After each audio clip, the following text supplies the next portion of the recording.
Gastrointestinal drugs. The drugs for the gastrointestinal system are designed for care and the treatment of the digestive system organs, including the liver, biliary tract, and the pancreas, and the disease that may affect those organs. Among the latter, they are included the constipation and the diarrhea, Crohn's disease, and irritable bowel syndrome, gastrointestinal reflux disease, ulcers, stomach cancer, gallbladder disease, liver disease, and hemorrhoids. What are all the most common gastrointestinal medications?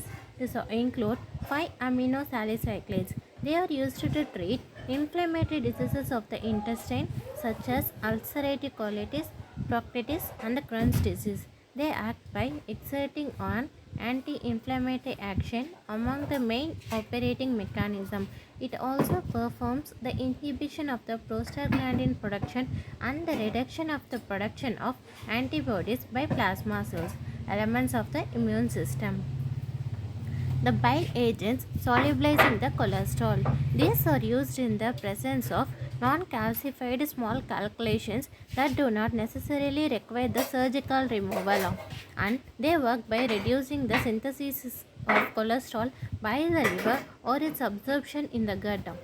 The Helicobacter pylori eradicator agents. They are used in the combination with antibacterial agent to treat the H. pylori infection and work by reducing the acidity in the stomach. This can be antacids or the protein pump inhibitors, that is the molecules involved in the production of gastric juice. Antacids. They are used in the case of failure associated with the poor digestion and to relieve the symptoms of peptic ulcer. They act by neutralizing the acidic juices, thus increasing the pH of the stomach, and sometimes they are matched to the use of alginate substances that float above the material present in the stomach and form a barrier that prevents the acid from reaching the esophagus and irritate or even they damage it.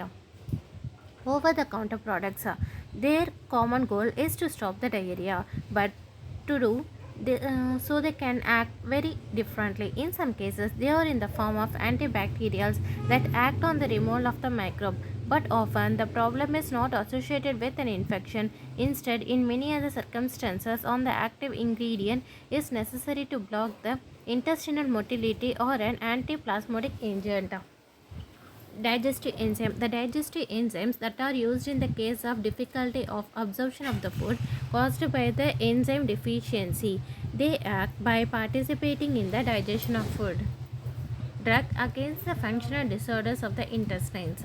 They are used to relieve the symptoms of the irritable bowel syndrome, chronic bloating, diarrhea, and constipation. Their mechanism of action are very variable depending on the active principle considered. Some, for example, are antispasmodic drugs, while others act on the gut channels, finally favoring the transit of stool.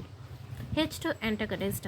They are used in the case of gastroesophageal reflux disease, gastrointestinal ulcers, and other disorders which are associated with the excessive secretion of acid. They act on some receptors in some of the stomach mucosa cells, normally stimulated by the histamine, which is a molecule involved in the allergic reaction. They used to promote the secretion of gastric acid. By interacting with these receptors, H2 antagonists reduce the acid secretion in the stomach. Proton pump inhibitors. They act on some of the stomach wall cells to inhibit the secretion of acid by interfering with the activity of the so-called proton pump. They are used in the case of gastric or the duodenal ulcer, gastroesophageal reflux disease, or other disorder which are related to the acid hypersecretion. Laxatives. The laxatives, these are useful for the constipation in increasing the frequency of the bowel movements or favor the transit of feces. For example, by taking the action on a stool softener or the lubricant. The gastrointestinal stimulating agents. They are used in the case of gastroesophageal reflux and other gastrointestinal disorders which are characterized by the slowdown of movement.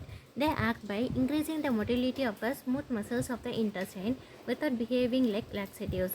Their mechanism of action varies, but the final effect is always same, to accelerate the intestinal transit. How should gastrointestinal drugs be taken? Many gastrointestinal medications require a prescription, but many others can be purchased without the one. They come in the form of tablets, solutions, gels, enemas. What matters is always to follow the instructions on the package leaflet or follow the doctor's directions in terms of dosage and the mode of application. So here we can look for the contraindications and the warnings which are associated with the use of gastrointestinal drugs. The assumption of gastrointestinal drugs may be associated with variable adverse effects depending on the active principles taken in the account. Some side effects concern the digestive system such as diarrhea, nausea and vomiting, while others act on the neurological level such as headaches or dizziness. In other cases, like that of laxatives, excessive use may lead to the habituation. Therefore, it is always recommended to follow the doctor's instructions or the instructions on the package which are inserted on the drug. Moreover, in some cases, their intake is contraindicated. This is the case, for example, for the proton pump inhibitor lansoprazole, which should not be taken in the case of stomach cancer, fructose intolerance of the glucose, or the galactose malabsorption. Thus, it is always advisable to seek the advice from your doctor before taking a medication to treat the gastrointestinal problem. The recommendation is especially important when you are living with the health problems, if you are already taking other medication, or if you are pregnant or breastfeeding.